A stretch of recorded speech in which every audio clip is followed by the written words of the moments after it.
ನಮಸ್ಕಾರ. ಕಗ್ಗ ಮಾರ್ಗದಲ್ಲಿ ಮುಂದುವರಿತಾ ಇವತ್ತಿನ ಕಗ್ಗ ನೈರಾಶ್ಯ ನಿರತಂಗೆ ದೇವತೆಗಳಿಂದೇನು, ವೈರಾಗ್ಯ ಪಥಿಕಂಗೆ ನಷ್ಟ ಭಯವೇನು, ಪಾರಂಗತಂಗಂತರಾಳ ದೂರಗಳೇನು, ಸ್ವೈರ ಪಥವಾತನದು ಮಂಕುತಿಮ್ಮ. 798ನೇ ಕಗ್ಗ ಇದು. ನೈರಾಶ್ಯ ನಿರತಂಗೆ, ನಿರಾಶೆ ಅಂದರೆ ನೆಗೆಟಿವ್, ಅಯ್ಯೋ ನಿರಾಸೆ ಆಗೋಯ್ತು, ಆ ನಿರಾಸೆ ಅಲ್ಲ, ಆಸೆಗಳು ಇಲ್ಲದವನಿಗೆ ಅಂತ.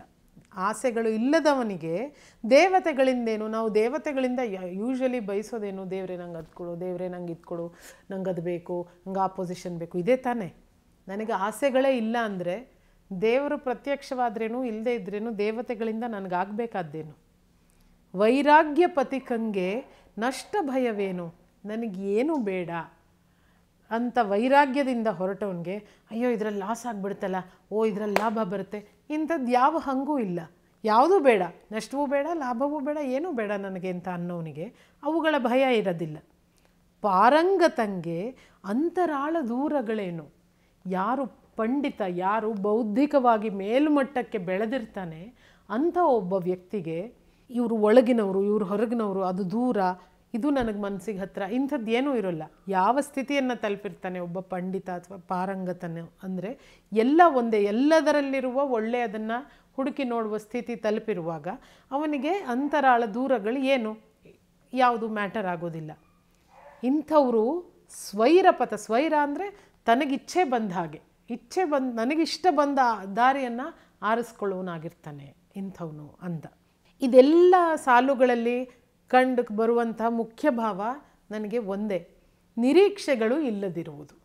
Don't expect anything. ಏನನ್ನಾದರೂ ಎಕ್ಸ್ಪೆಕ್ಟ್ ಮಾಡಿದ ತಕ್ಷಣ ಅದು ಸಿಗದಂತಹ ನಿರಾಸೆ ಉಂಟಾಗಬಹುದು, ಅಥವಾ ಸಿಕ್ಕಾಗ ನಮಗೆ ಅಹಂಕಾರ ನಾನು ಇಷ್ಟು ಮಾಡಿದ್ದೀನಿ ಅದರಿಂದ ನನಗೆ ಸಿಕ್ಕಿದೆ ಅನ್ನುವ ಅಹಂಕಾರ ಬರಬಹುದು.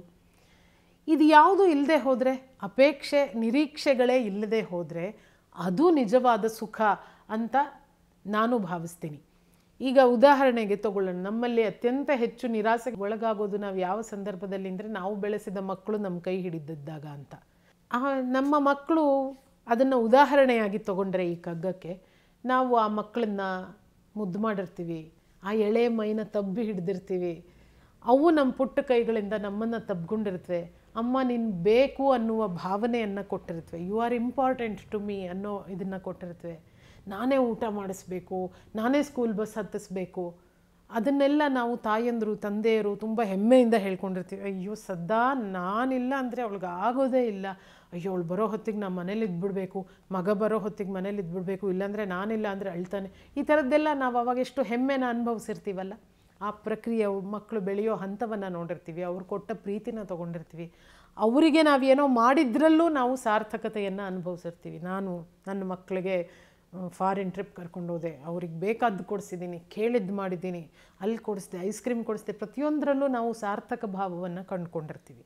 ಮುಂದೆ ಬೆಳೆದು ಅವರು ನಮ್ಮನ್ನು ನೋಡ್ಕೊಳ್ದೆ ಹೋದರೆ, ನಾವು ಅವ್ರ ಮುಂದೆ ದೊಡ್ಡವರಾಗಿ ನಮ್ಮನ್ನು ನೋಡ್ಕೊಳ್ಳಿ ಅಂತ ಎಕ್ಸ್ಪೆಕ್ಟ್ ಮಾಡಿದಾಗ ಅವರು ನೋಡ್ಕೊಳ್ಳದೆ ಇದ್ದರೆ ನಿರಾಶೆ. ನಾವು ಈ ಪ್ರಕ್ರಿಯೆಯಲ್ಲೇ ಎಷ್ಟು ಸಂತೋಷವನ್ನು ಅನುಭವಿಸಿರ್ತೀವಲ್ಲ. ಆ ಮಕ್ಕಳು ಬಾಲ್ಯದಲ್ಲಿ ನಮಗೆ ಪ್ರೀತಿ ಕೊಟ್ಟಿರ್ತಾರೆ, ಯೌವನದಲ್ಲಿ ಅವರ ಸಾಧನೆಗಳ ಮೂಲಕ ನಮಗೆ ಸಂತೋಷ ಕೊಟ್ಟಿರ್ತಾರೆ, ಎಲ್ಲ ಮಾಡಿರ್ತಾರಲ್ಲ. ಮತ್ತೆ ಇನ್ನೂ ಅವ್ರು ನನ್ನ ನೋಡ್ಕೊಳ್ಳಿನ್ನೂ ನಿರೀಕ್ಷೆನೇ ಇಟ್ಕೊಳ್ದೆ ಹೋದರೆ, ಅವರಿಗೆ ಮಾಡ್ತಾ ಪ್ಯಾರಲಲಿ ನಾನು ನನ್ನ ವ್ಯವಸ್ಥೆನೂ ಮಾಡ್ಕೊಂಡಿದ್ರೆ, ನನ್ನ ವೃದ್ಧಾಪ್ಯದ ವ್ಯವಸ್ಥೆನೂ ಮಾಡ್ಕೊಂಡ್ಬಿಟ್ಟಿದ್ರೆ, ನಿರೀಕ್ಷೆನೇ ಇಲ್ಲದೆ ಹೋದರೆ ನಾವು ಆ ಪ್ರಕ್ರಿಯೆಯ ನೆನಪಿನಲ್ಲೇ ಸುಖವಾಗಿ ಉಳಿದ ಬದುಕನ್ನು ಬದುಕಬಹುದಲ್ಲ. ನಾವು ಯಾವಾಗ ನಿರೀಕ್ಷೆಗಳನ್ನು ಇಟ್ಕೋತೀವಿ, ನಾವು ಯಾರಿಗೋ ಏನೋ ಮಾಡಿದ್ವಿ, ಅವ್ರು ನನಗೆ ಥ್ಯಾಂಕ್ ಯು ಹೇಳಲಿ, ಅವ್ರು ಸ್ಟೇಜ್ ಮೇಲೆ ಹೋದಾಗ ನನ್ನನ್ನು ನೆನಪಿಸ್ಕೊಳ್ಳಿ, ಪೇಪರಲ್ಲಿ ನನ್ನ ಹೆಸರು ಬರೀಲಿ ಅಂತ ಅಂದ್ಕೊಂಡಾಗಲೇ ಸಮಸ್ಯೆಗಳು ಶುರುವಾಗೋದು. ನಾನು ಮಾಡಿದ್ದಾಗ ನನಗೆ ಸಂತೋಷ ಸಿಕ್ತು, ಅವ್ರಿಗೇನೋ ಸಹಾಯ ಮಾಡಿದಾಗ ಆ ಸಂತೋಷನೇ ನನಗೆ ದಕ್ಕಿದ ಪ್ರತಿಫಲ ಅಂತ ಅಂದ್ಕೊಂಡ್ಬಿಟ್ರೆ ಇನ್ನು ಯಾವ ದುಃಖಗಳೂ ಇರೋದಿಲ್ಲ. ನೈರಾಶ್ಯ ನಿರತಂಗೆ ದೇವತೆಗಳಿಂದ ಏನೂ ಆಗಬೇಕಾಗಿಲ್ಲ, ವೈರಾಗ್ಯ ಪಥಿಕಂಗೆ ನಷ್ಟ ಭಯಗಳ ಭಯವಿಲ್ಲ. ನಿರೀಕ್ಷೆಗಳು ಇಲ್ಲದೆ ಹೋದರೆ ಆಗ ಎಲ್ಲ ಕಡೆನೂ ಸ್ವೈರಪಥವಾತನದು, ನಮ್ಮದು ಸ್ವೈರಪಥ, ನಮಗಿಷ್ಟ ಬಂದಿದ್ದನ್ನು ನಾವು ಮಾಡಿಕೊಳ್ಳುವಂತಹ ಸ್ವಾತಂತ್ರ್ಯ ನಮಗೆ ಸಿಕ್ಕಿಬಿಡುತ್ತೆ. ಈ ಸ್ವಾತಂತ್ರ್ಯ, ಈ ನಿರೀಕ್ಷೆಯ ಸಂಕೋಲೆಗಳಿಂದ ನಾವೆಲ್ಲ ಬಿಡುಗಡೆ ಹೊಂದಿಬಿಟ್ರೆ ಇಡೀ ಜಗತ್ತು ಸುಂದರವಾಗುತ್ತೆ, ಎಲ್ಲ ಕಡೆ ಸಂತೋಷ ಇರುತ್ತೆ ಅಂತ ನನಗನ್ಸುತ್ತೆ. ಮತ್ತೊಂದು ಕಗ್ಗದ ಜೊತೆಗೆ ಭೇಟಿಯಾಗ್ತೀನಿ. ನಮಸ್ಕಾರ. ಅನುಕ್ಷಣದ ಸುದ್ದಿಗಳಿಗಾಗಿ ವಿಸ್ತಾರ ನ್ಯೂಸ್ ಯೂಟ್ಯೂಬ್ ಚಾನೆಲ್ ಸಬ್ಸ್ಕ್ರೈಬ್ ಮಾಡಿ. ಹೊಸ ಸುದ್ದಿಗಳ ನೋಟಿಫಿಕೇಶನ್ಗಾಗಿ ಬೆಲ್ ಐಕಾನ್ ಕ್ಲಿಕ್ ಮಾಡಿ. ಲೇಟೆಸ್ಟ್ ಅಪ್ಡೇಟ್ಸ್ಗಾಗಿ www.vistaranews.com ವೆಬ್ಸೈಟ್ಗೆ ವಿಸಿಟ್ ಮಾಡಿ. ಅಂಗೈಯಲ್ಲೇ ಜಗತ್ತಿನ ಸುದ್ದಿ ತಿಳಿಯಲು ವಿಸ್ತಾರ ನ್ಯೂಸ್ ಕನ್ನಡ ಆಪ್ ಡೌನ್ಲೋಡ್ ಮಾಡಿ.